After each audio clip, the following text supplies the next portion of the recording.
Welcome. I'm Terry Kramer, Faculty Director of the UCLA Anderson Easton Technology Management Center, and I want to welcome you to day 2 of the WU Greater China Business Conference. And as all of you know, we had our first day on Tuesday evening Pacific time, Wednesday morning in the Greater China area. 2 great sessions we had on that first day. We had Jennifer Zhu Scott. She talked all about how ubiquitous AI is. She talked about the power of data. She talked about Web 3.0, the decentralized internet, and more of a focus on empowering individuals to manage their own data.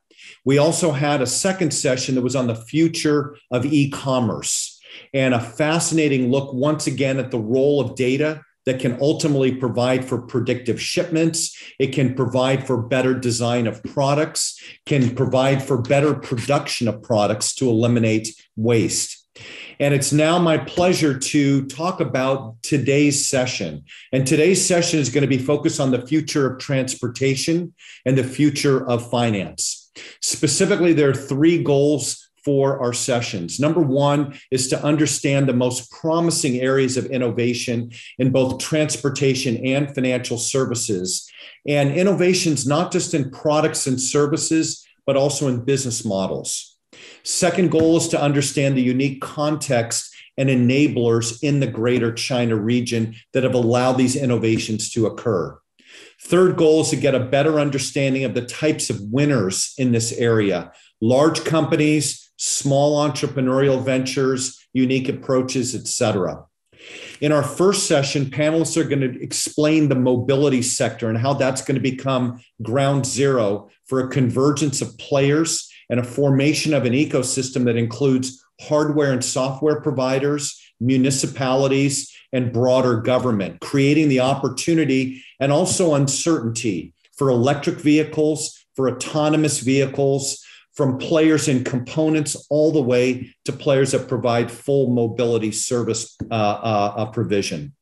The second session that we're going to have is going to focus on the future of financial services in the region and the ongoing transformation of fintech in areas including blockchain and the role of sustainability in investments. Now, our first session is going to be moderated by Terry McCarthy. Terry is the CEO of the American Society of Cinematographers, former president and CEO of the Los Angeles World Affairs Council, now known as the Los Angeles World Affairs Council and Town Hall, a supporting organization for this week's conference. Terry spent more than 30 years with experience in journalism, television, print media, and nonprofit management. He's traveled throughout the US, Europe, Asia, and Latin America as a reporter covering political, military, and societal issues. In the first session, we'll hear how China's become a global leader in smart cities and over the decade, with targeted technological innovation, has developed smart city infrastructure and invested significantly in the digital transformation of its cities. From clean driving to driverless taxis and trucks, electric vehicles of all types, autonomous vehicles, all of that will change the nature of on-road driving and in the process revolutionize the automotive and mobility industries. For all of our sessions, as you know, we'll have time for audience questions. Please pose your questions via the Slido tool that is embedded in the bottom of your screen. You can either enter in your own question or upvote one of the existing questions. A big welcome to all of our panelists, and let me now turn it over to Terry. Thank you, Terry, and pleasure to be here with such an august panel. Maybe I'll start by really briefly introducing our panelists. We have Stella Lee, who's the Executive Vice President of BYD Company and the President of BYD Motors in North America. She joined BYD in 1996 and opened BYD's first office outside of China in that year, and then proceeded to open offices across Europe and North America. And she now oversees all of BYD's work outside business outside of China. Then we have Feng, who's the founder and executive director of the Innovation Center for Energy and Transportation, which is based in both California and Beijing. And that is aimed at being a world-class think tank to accelerate transitions to zero-emission mobility and a clean engine energy future. Prior to founding ICET, Dr. An served in various capacities for the U.S. Agency of International Development, the U.S. Department of Energy, as their Lawrence Berkeley National Laboratory, and the University of California. And finally, I'm delighted to welcome Bill Russo, who is joining us from Shanghai. And even though this conference is all about mobility, there isn't a lot of mobility in Shanghai at the moment because Bill is locked in like most other citizens in that great city. He is the founder and CEO of Automobility Limited, a strategy and investment advisory firm, helping its clients to create the future of mobility. He's also serving as the chair of the Automotive Company Committee at the American Chamber of Commerce in Shanghai, and has been in the automobile industry 40 years, including 18 years living in China. So I think we have an extraordinarily talented and broadly based panel here. I'm going to very briefly set up our conversation. Of course, climate change hangs over a lot of what is going on now with next generation vehicles. There are some pretty shocking statistics. I don't have to go into all of them, but just let me say, in terms of auto emissions, just the cars in the United States alone generate about 1.5 billion with a B metric tons of CO2 per year. And that amount is about the same from China, a little bit less, 1.2 billion metric tons of CO2 from China. So both countries producing an awful amount of CO2. And I think that globally, emissions from vehicles account for more than a quarter of all of our greenhouse gases. So this is a serious issue. So of course, there's a lot of work being done on other types of mobility. Electric vehicles, of course, are the most well known. China has put a lot of money into electric vehicles. We have our own Elon Musk leading the charge here, but we're still the thin end of the wedge. Electric vehicles only account for about less than 1% of total cars registered in the United States. And in China, it's less than 2.5%. So the growth is coming, but it's starting from a very low base. I thought we might start with that because that's a question that sort of links both the United States and China. Maybe Feng, you'd like to start with this question. Where do you see this market going and how quickly can it grow? We have some technologies, but there's some resistance. How do you see the development of the EV market, both in China and in the United States? And are they dramatically different models? Yeah, I think the EV market go up very rapidly. In the last 3, 4, 5 years, in the EV sale in China, last year reached over 3.5 million units. A lot of people predict, the EV sale in China alone will close to 3 million units by end of this year. So this is a huge growth, and I think China is leading the way for the deployment and development of EV markets. I think China started this EV program right after the financial crisis in 2009. The EV was part of the pillar industry. So in about 10 years of time, I think China really leapfrog as a major driver for the EV market. But if you survey the rest of the other parts of the world, like Europe, I think they're catching up very rapidly. I think in some of the European countries, their penetration, EV sales actually surpass China in terms of the percentage sales. And the US California set a very aggressive EV targets. Like California wants to, by 2035, 100% of the new car sale in California will be 100% will be EVs. And the Biden administration pledged 50% by 2035. Actually, China does not have clear targets for the EV market. So actually, it's possible, if China stop, to the trends of rapid scaling up, I think and the US and Europe can catch or even surpass China in terms of the penetrations. But I think in the sheer volume, China still is going to be a global leader. Yeah. Thank you. Bill, paint, if you would, for us a picture of what the EV market looks like in China. We have a lot of people probably watching this panel who haven't been to China, certainly not in the last couple of years because of COVID. And a lot has changed in the last few years in terms of automobile sales in China. What does it look like on the streets, well, in Shanghai and other cities? And also, can you tell us why people are buying EVs in China? Because in the United States, I think the climate change mandate seems fairly strong. You know, we keep talking about reducing greenhouse gases. Is it the same motivator in China, or are there other market forces at play? Well, you have to, first of all, to go back to your first point on urbanization and pollution and the impact of transportation. If you want, I can tell you anecdotally, from having been locked down for 7 days and the city being locked down for the better part of a week, I've seen more blue sky in Shanghai than I've seen in the 9 years that I've lived here. There is a definite link between human activity. When you stop human activity, the environment gets instantly better. Right. So transportation and human mobility contribute vastly to the environmental problem that we have.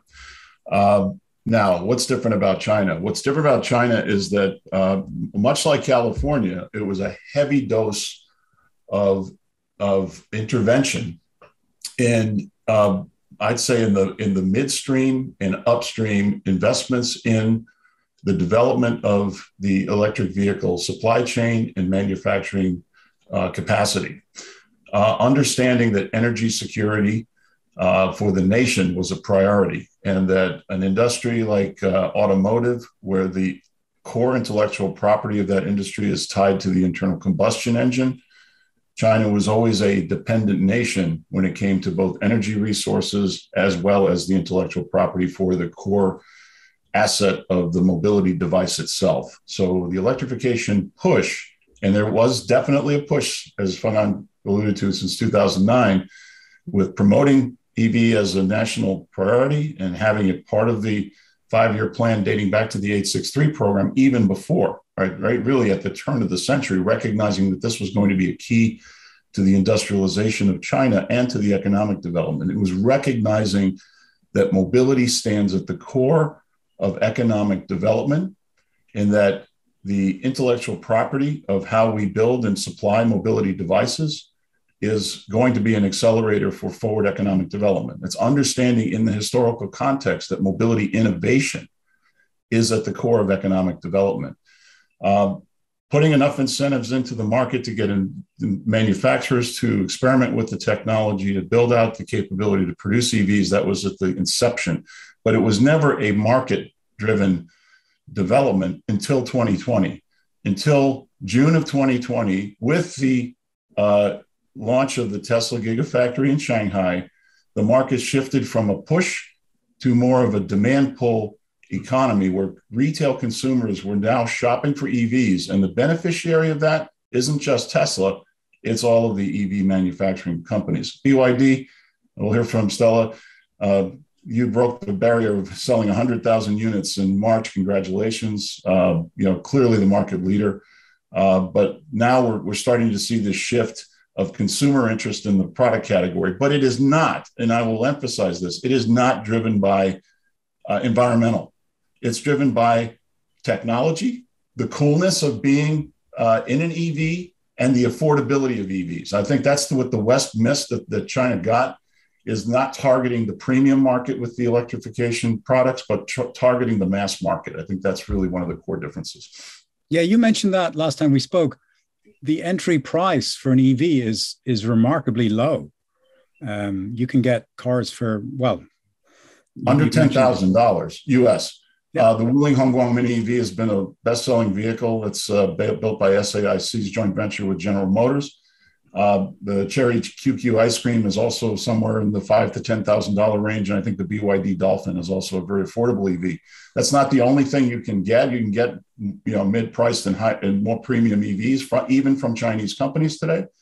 But targeting the mid-market at a price point with an affordable bill of materials cost, I think that's really what differentiates the China EV development.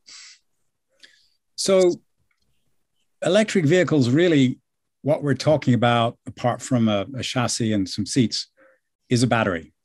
That's what makes these things work. And I guess it's the first thing you have to get used to when you get an electric car, having been used to driving internal combustion engine, is there isn't a lot else in the car, right? It's just a big battery with the drive mechanism. Stella, the development of the battery industry is clearly going to be key. There are a number of issues that have yet to be solved. And I wonder how you see the battery industry developing.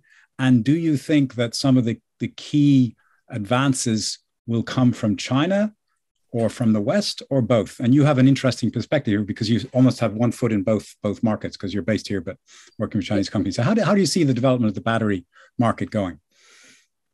So in the next several years, the battery industry is about the question about the build up of capacity. So the industry in next 3 years, the industry already chosen. One is NCM cell, and another trend is LFP cells. So this two chemistry will lead the industry. Now the industry is more frustrating about the shortage of a lithium supplier, and then the price inflation too high, and then all the supply chains price is too high. So then with the EV markets, I want to add some point to your question one. The big difference in China, the EV penetration is around 20%. In Europe, it's 22%. But in US, it's only 7% by this year's number. By last year's number, is less than 5%. So there's a big difference here. And also second difference is for the fleet in US market, we're talking about the car. Tesla is the only company has the model can supply the volume. Other companies introduce model, but they could not deliver the volume yet.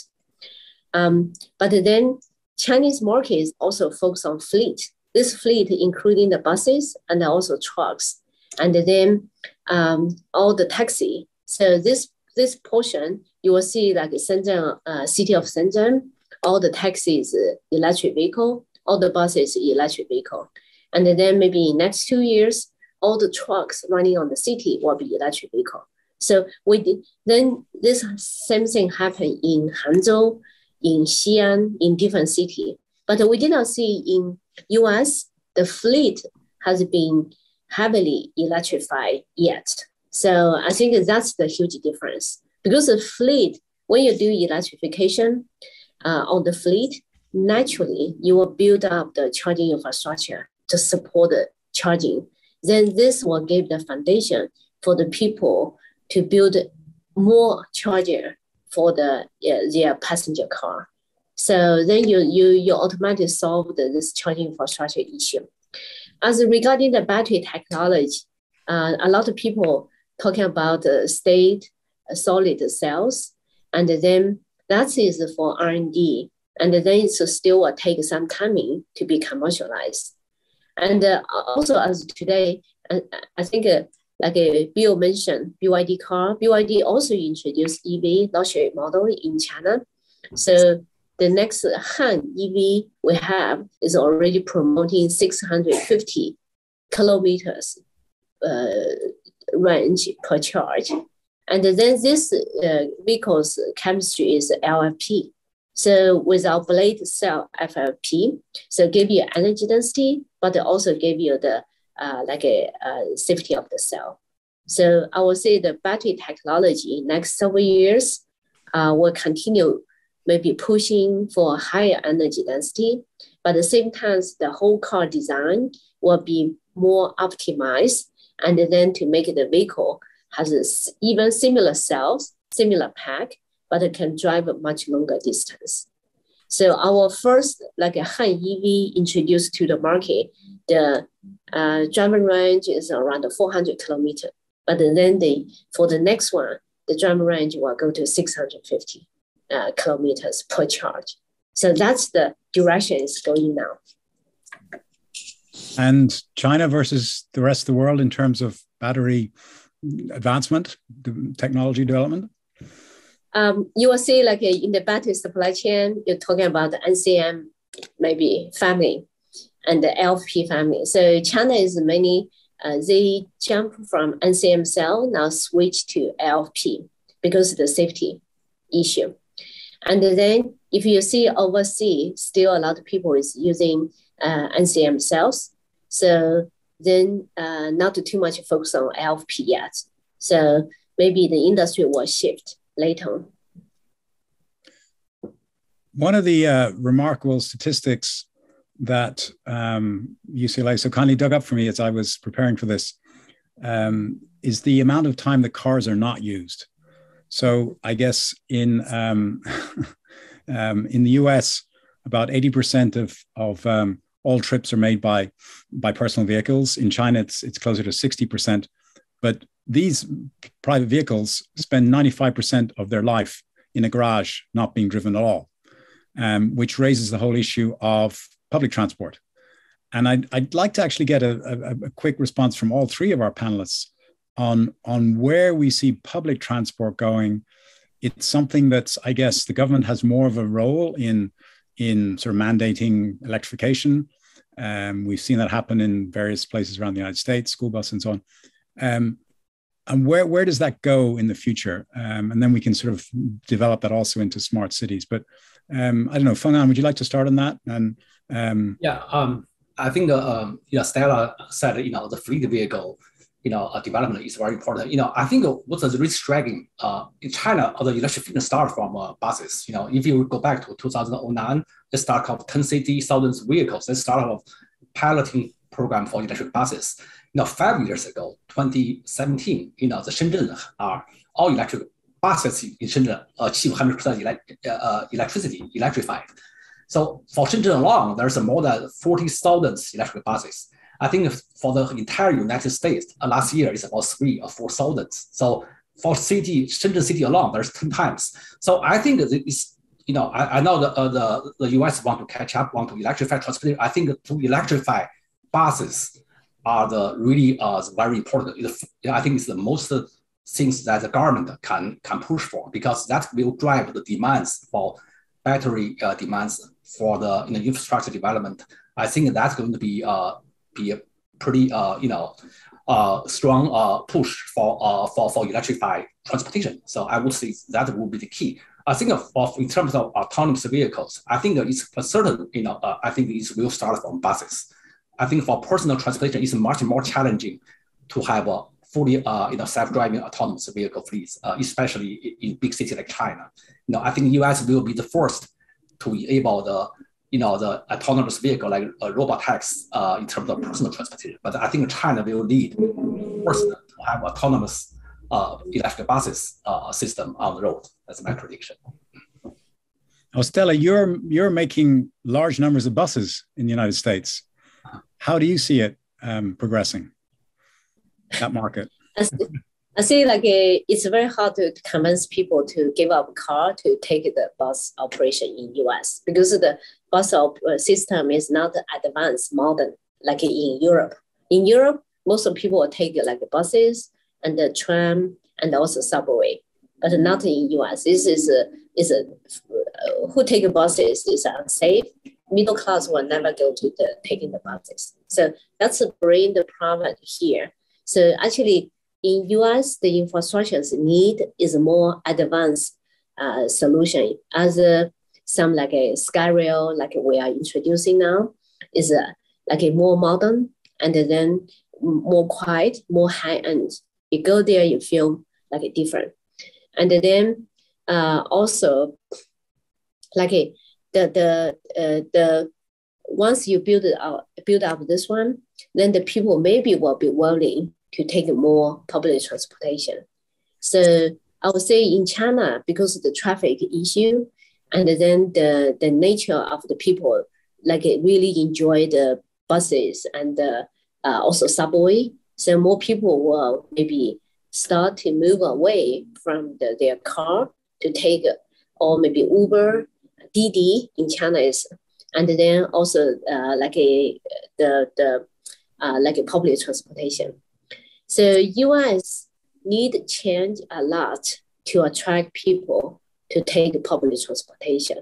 So this is the reason Biden administration passed $1.3 trillion like infrastructure fund to rebuild public infrastructure here in US.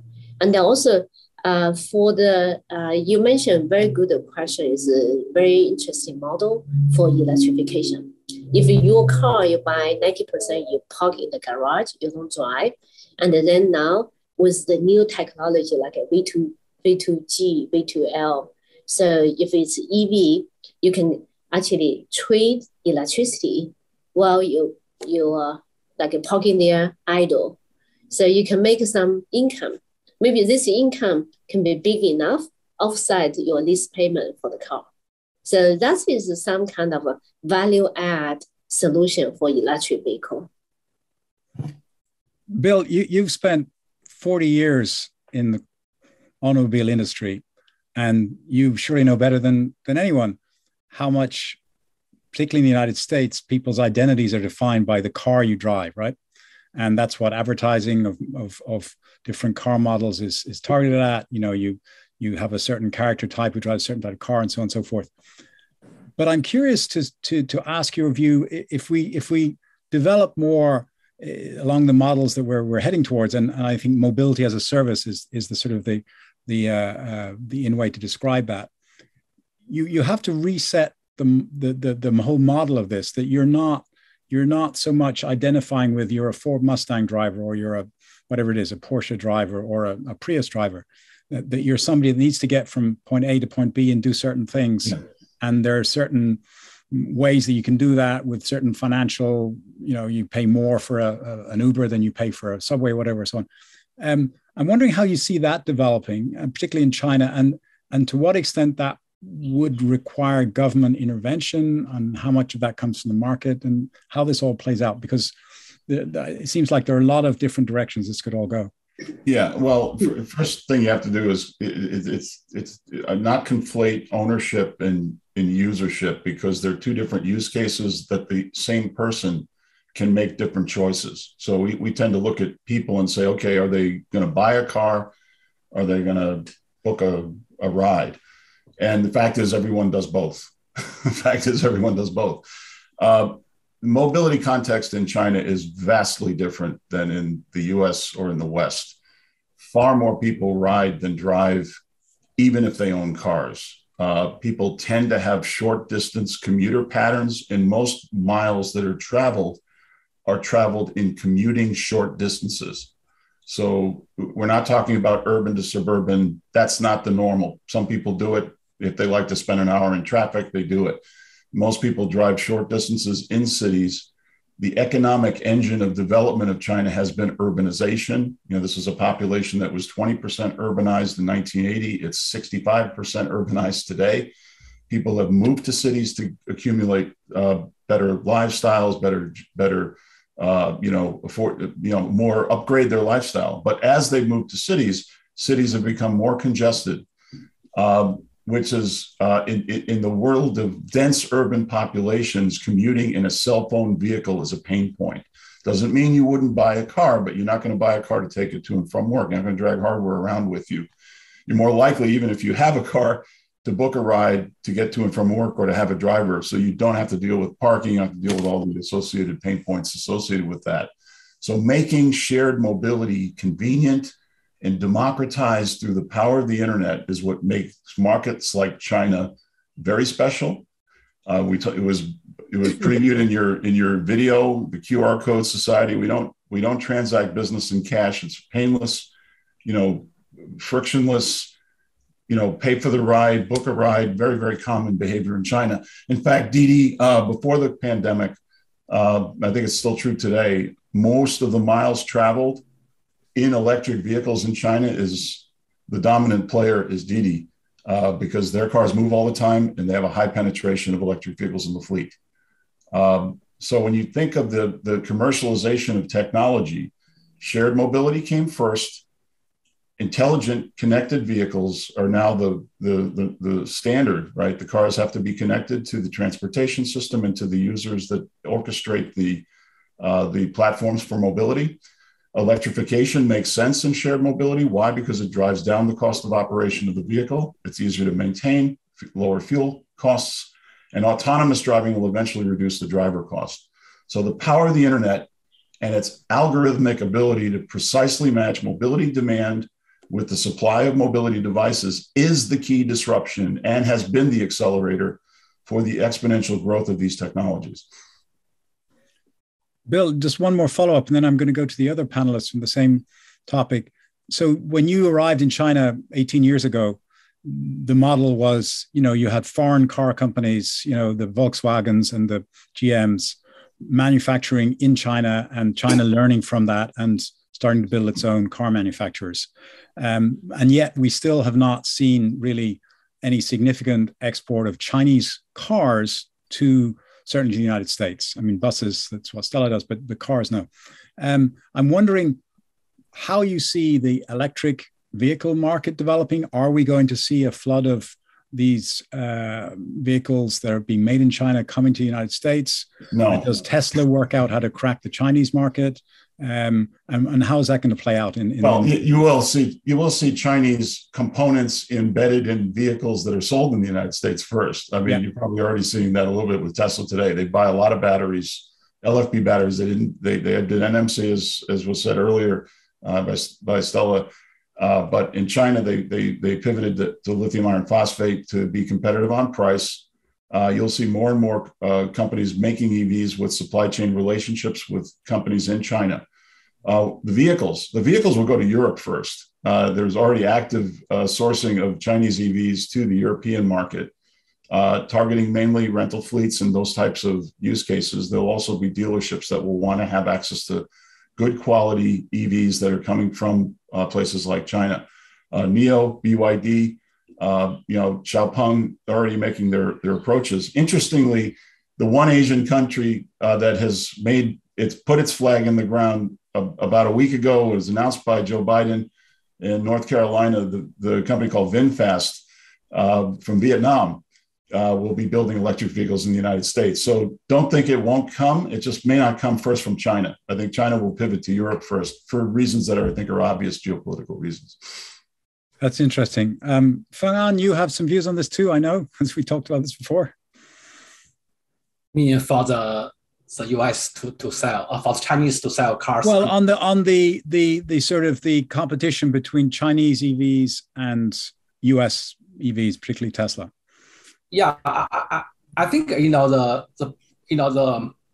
think the pressure for the domestic market in China is so severe. I think all the right now the EV makers in China probably dominate like BYD, also Tesla.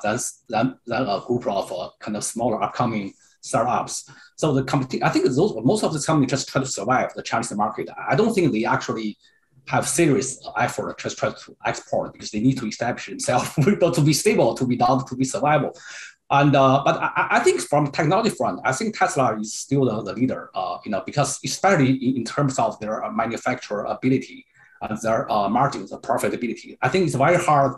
They have such a early lead advantage. I think it's very hard to beat Tesla in terms of the profitability. It's very similar to like Apple case. So you could have a lot of cell phone company, right? So compete with Apple, but Apple's margin is so much bigger than the rest of the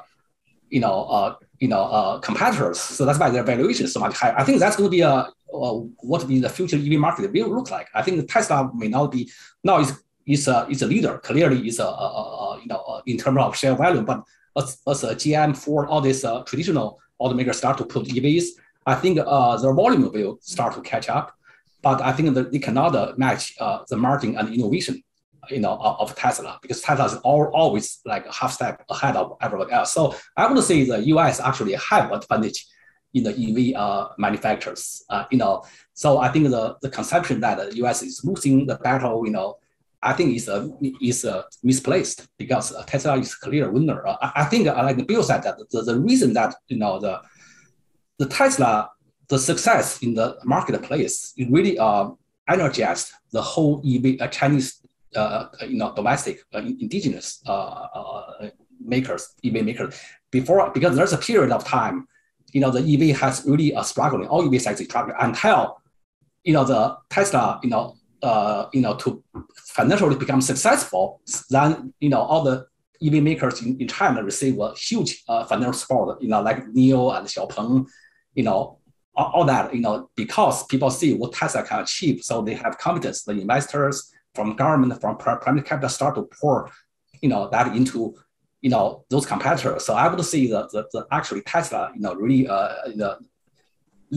leads the charge in that regard. So Stella, I'm getting a whole bunch of questions in from the audience, and I'm going to turn to you because you're a lot of questions are heading your direction. There's a couple here.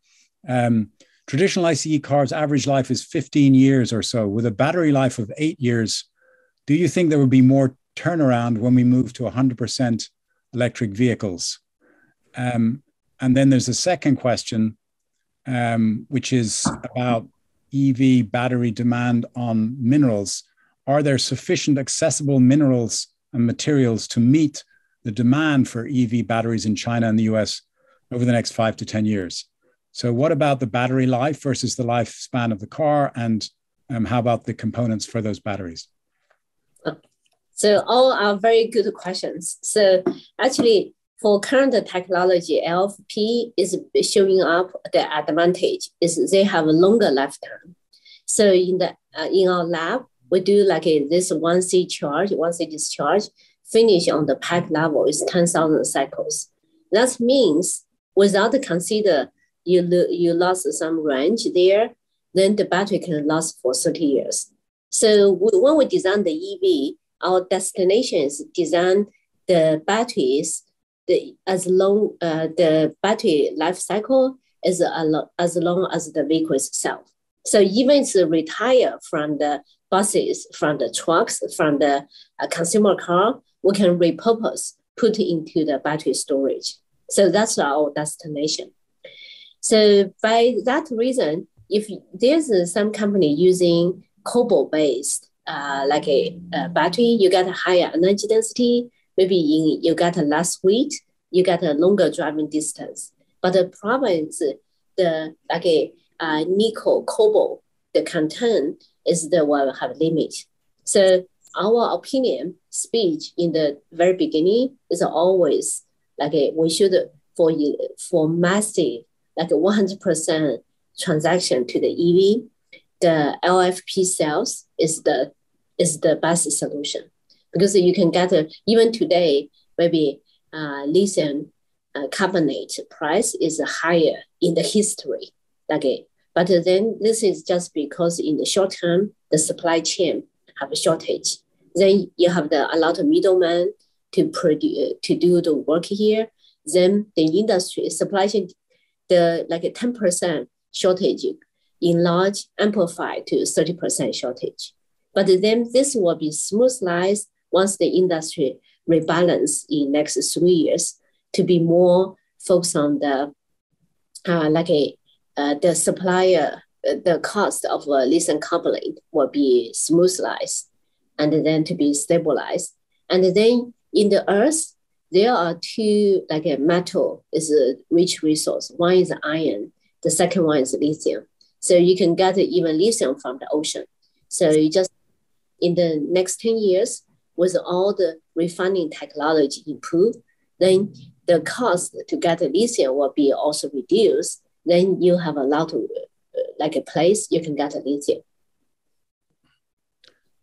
There's another question. Let me just add it to you, Stella, and then I'll move on to some others for the other members. But the question about battery disposal, sort of the other end of this cycle.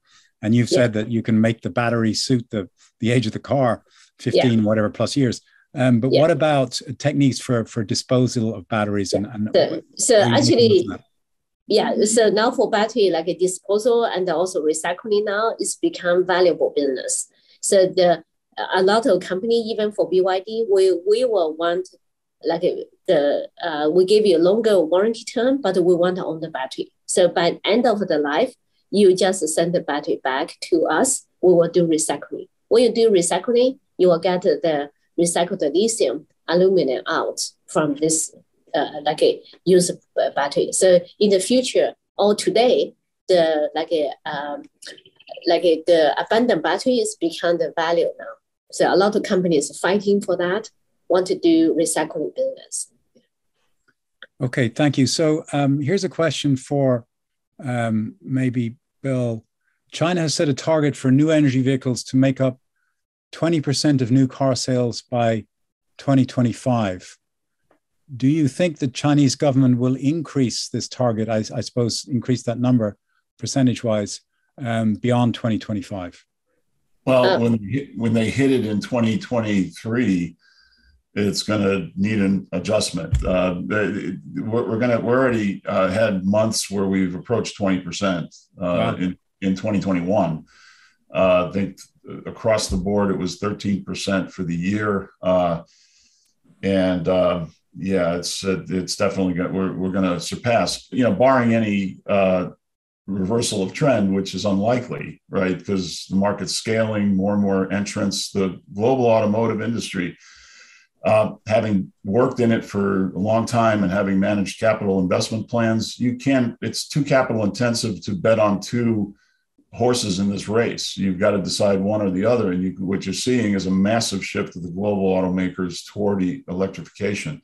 When the Japanese finally threw their hat in and said, we're going to go into the EV, that said, bets are off, right? They were holding on to conventional hybrids and ICE assisted propulsion on the hopes that maybe fuel cell would replace battery electric vehicle.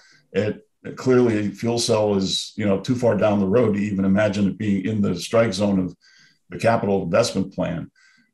So BEV is the game. Everyone's going to play. The question really isn't whether it's going to hit 20%. The question is how high will it go and how quickly will it get there, and who gets to share that pie. The foreign OEMs in China, you talked earlier about foreign OEMs opening the market. They have for the longest time dominated the automotive industry in terms of market share. When I first came here, it was 2004, and it was pretty much a very small slice for the Chinese. It was pretty much all of the Sino-foreign JVs selling all the products. Today, automotive sales, about 60% of the market goes to the foreign brands, 40% to the Chinese brands. In the EV segment, it's 80% to the Chinese local brands. 80%. The other 20% is pretty much Tesla and everyone else. Everyone else is other in China right now. But they're all now committed because they can't lose China, right? But they're late, and the Chinese have the early mover advantage in terms of the electrification trend. So Terry, I'd like to add this one. We're in the car industry. We know the market very well.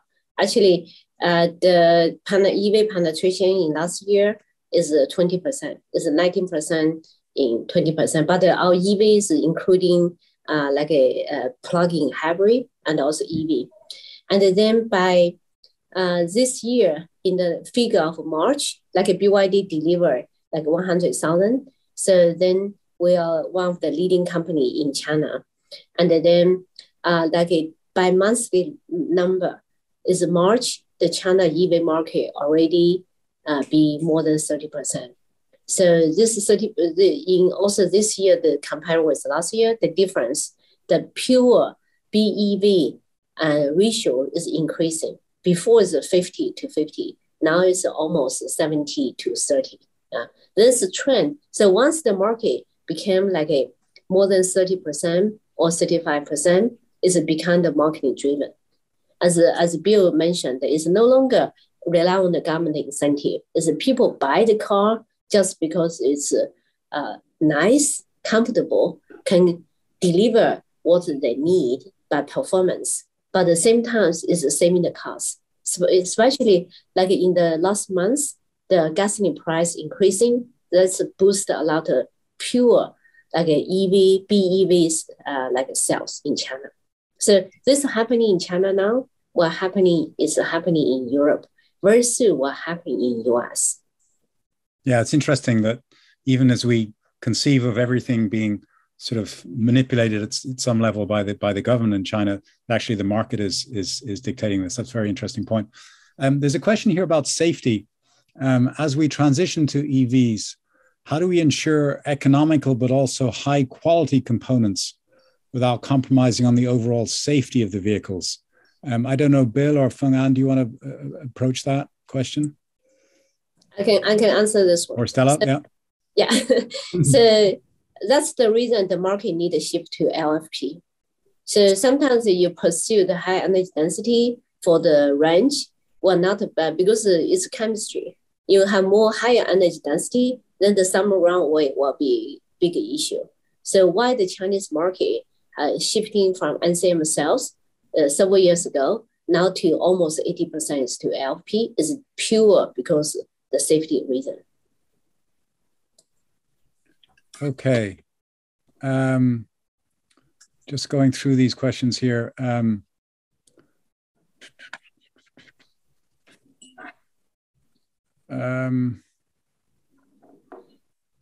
Is there any specific strategy regarding overseas expansion for emerging EV companies, including BYD nowadays?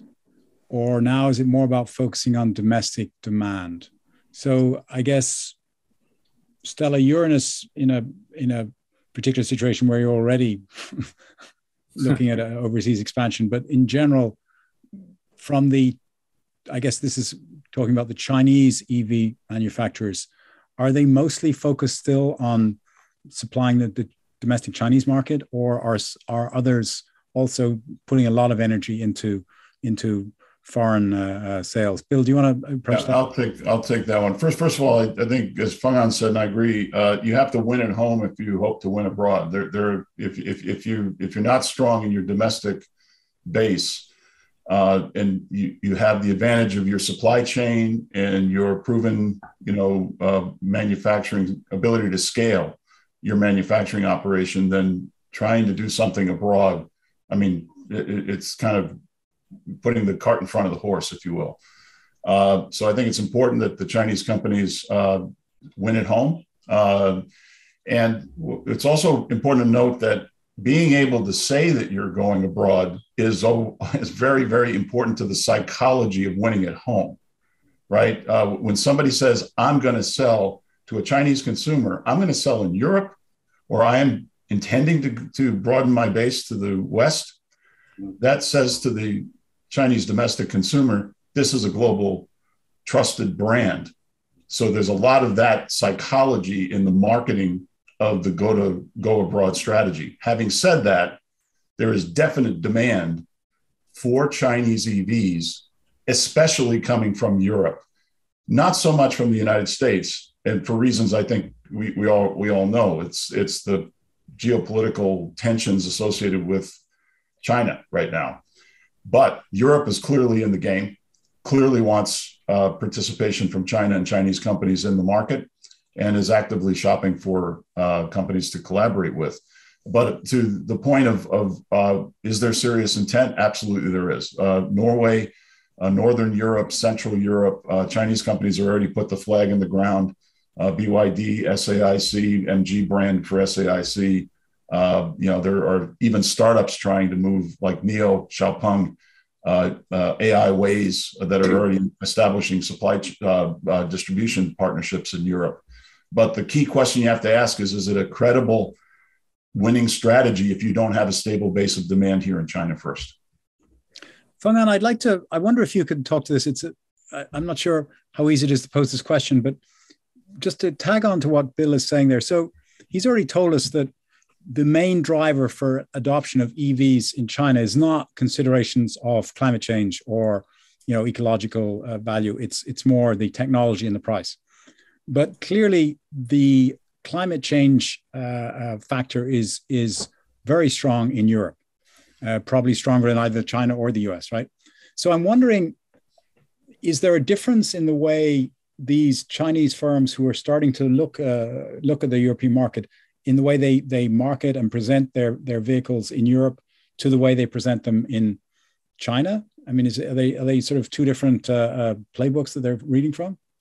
I want to add one thing for what Bill said. I think another driver is the restriction of sales internal combustion engine vehicles. So if you Beijing and Shanghai or Shenzhen, it's impossible to buy the internal combustion engine vehicles. And I think they got a lottery system, they got a licensing system. So I think that's a big driver. I would think that maybe more than technological driver, is like a restriction of selling, internal combustion vehicles. I think your question about whether it's driving the concern about the climate change, I think I would think it's very similar. The Chinese citizens are very similar to the American, U.S. citizens. Their consciousness about the climate and environmental issues, and so they will see the right things. I think the automakers will see the right things, and the consumer will see the right things. But I think eventually it's not maybe the primary driver. I think the concern of climate change is not as strong. In China, it's very similar. I think Europeans are really concerned about climate change. I think there are a lot of reasons behind that concern. There's a special vulnerabilities of Europeans in terms of climate and reliance of other fields. But I think for China and the US, I don't think that the concern of climate is not as strong, and as in the Europe.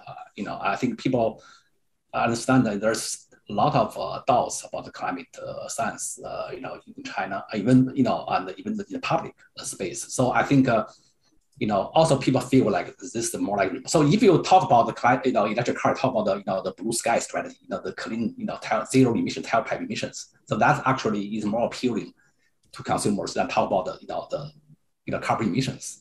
Yeah, that would phrase it that way. Stella, you're selling in Europe and in the United States as well as China. Is it a different sort of marketing message that you have for these different territories? Yeah, I want to add some word here. So actually, every country in the initial adoption is driven by the government money incentive. Then later on, driven by the policy. And now after everything infrastructure built up, and then it's driven by economy. So this is the three steps going forward. Even for Europe, why Norway have 90% of the EV penetration? Because the government gave a huge incentive. Even it's not you don't need to pay a lot of tax. Then even you're driving the EV, you go to the shipping the boat, you don't need to pay the toll fee or 50%. The parking is 50%. So if without this kind of policy, the EV, the consumer buying the EV motivation just because it's environmental friendly, reduce CO2, they have, but when they also consider the money-wise, policy-wise, then they were still not really so aggressive to buy. So even till today, Europe still have a big incentive for the consumer to buy the EV because the European system driven by two reasons. One is Europe, when you buy the car, you need to pay the kind of a pollution tax. That is almost 30-40% of the vehicle's cost. But if you buy EV, this is gone. And the second, the gasoline price in Europe, I live in Europe for 2 years, is very high. It's more expensive than in US. So if you drive electric vehicle, you can get a special electricity cost from government. Then the usage of the vehicle will be much lower, 20%, 10% of the cost. So European is very sensitive on the expense they spend every day. They also recycling. So with this kind of environment there, that is a big engine, the real move for people to buy the EV. So in China, the same. Then we start with the first adoption. Chinese government gave a bigger portion of the incentive, but now the incentive is almost gone. It's left only $1,000 to maybe $2,000 range. But now you have the legislation, so you have the license plate, lottery system, and also you have the kind of if you drive EV, you go to the parking lot, you can get a priority parking. So then sometimes the utility company start to give some incentive. So this is become a policy driven, and then for consumer to pay. And then once you have more people to pay attention to move to this direction, it's become a driving EV with today's gasoline price is cheaper now. It's cheaper than the gasoline car, especially in the past several months. Even in US, the gasoline price raised to $7 per gallon. Can you imagine in China, like you feel the gas price is so expensive. So now I think that for consumer, every single consideration, economic is always number one. Doesn't matter in US or in China or in in Europe. Yeah. So here's another question on charging. Since battery technology is evolving, will charging stations become the norm, or are battery swap stations still a possibility, or will we see a hybrid of both? So what do you think, Stella? And then I don't know if anyone else has a view on that. Yeah, I'll take this one because I don't think a battery swap technology will take as mainstream. Can be as a niche market, but never be mainstream. So you will have all kinds of startup company try to promote one or two case, even be bigger scope, but it will never be the mainstream. And then the charging, if you think about physically, the charging infrastructure is the most built up charging infrastructure. So every place you have human being, you have a light. When you have light, you have electricity. So today is like a charging is about fast charging and also slow charging. So in the nature of the US, a lot of people will maybe only demand home charge. So then every day you go home, you plug in, then that's it. The next day, even you go to 300 miles, you're still enough. The battery is still enough. If you go further, which your data will be showing, only 10% of the people driving more than 300 miles per day, then you can do quick charge. The fast charge is just take like 30 minutes. You can charge the battery from 30% to like 80%. So in US to deploy EV should be much easier, much faster because everybody have a house and have access and the parking lot access to charge the car. In China, actually, is a challenge. The China, not all the people have the parking place, and then so then they will rely on public charging place, rely on the office, offer the charging infrastructure for them. Yeah. I'll just to offer, not to disagree with that, but I think the point is the companies that are experimenting with battery swapping are exploring the possibility of building. They have a few arguments for their case. And the principal companies we're talking about are NIO, I think Geely, Bike are all in the business of experimenting with this. Many of these companies, Bike and Geely, have mobility and service in their target use case. Significant number of vehicles that move around all the time, frequent charging. Where you run the battery out during a 8-hour period of time, perhaps. And the economics of mobility as a service says the car has to move in order to make money.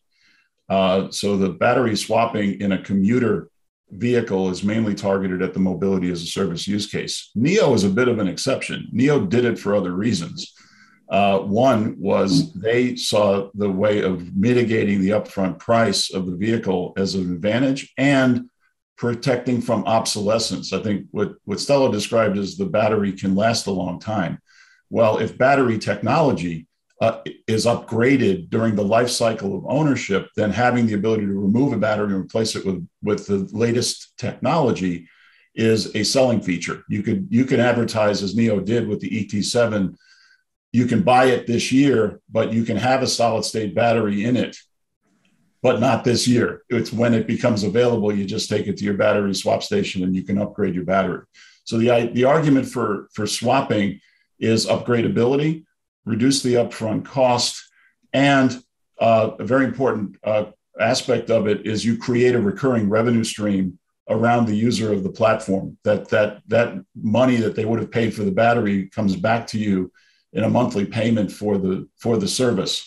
The exceptional use case is when you take your car on vacation, long distance driving, and you want to get a fast charge. But you can argue that why would you need a battery swap station and the infrastructure associated with that if you could also do fast charging, right? So there's arguments both pro and con for that. But to do it like others are trying to do it, you need a massive investment in infrastructure, and that's usually not borne by the individual company. That has to be done together with cooperating governments. So here's a sort of a big umbrella question. It might be a good one to end on because I think we only have 3 minutes left. Where do you see advancement of public infrastructure and the housing market to support wider adoption of EVs in the US compared to China? So I guess we're talking about smart cities and other things here. Feng, do you want to take a crack at that? I'm not really clear exactly what that kind of question is. I think, the charging, I think government play a key role in the building the infrastructure. That's why US have the huge, investment, the Department of Energy and work with the transportation, to develop the charging, I think that's the same thing in China. Right now the challenge is to build up the charging, that not want the charging become a bottleneck of development. When you have penetration over 20%, 30%, I think the charging, especially the vehicle to grid integration, not just the charging, it's also the V2G, V2X, this integration, I think become critically important, because you have to smart charging, you can't charging at the same time during the, the rush hour. So you have to charge, or same time you have to, to charge during the valley time, make sure you don't overwhelm the grid. So I know time is short, I just need to stop here. Bill, do you have any final thoughts on that? Yeah, we think of vehicles as EVs, but think of them as smart devices, smart EVs. And right now, powering the wheel is the main focus of the automotive EV company. But powering the home, powering the grid, and having bidirectional communication between the storage devices and the energy generation infrastructure, that has to be part of the smart city design, or the smart infrastructure design, the smart transportation network design. So I think we think about it when we think about upgrading the technology portfolio. You have to also think about how to add the intelligence to the storage and distribution of charge. Okay, well, our time is over. So I'm going to first thank Stella and Bill and Feng An for all your excellent fielding of these questions, both from me and the smarter ones from the audience. And thank also UCLA Anderson for hosting all this. We're going to take a 5-minute break. And when we come back, the second panel of the day will be on the future of finance. So thank you all for joining us, and we'll see you in 5 minutes.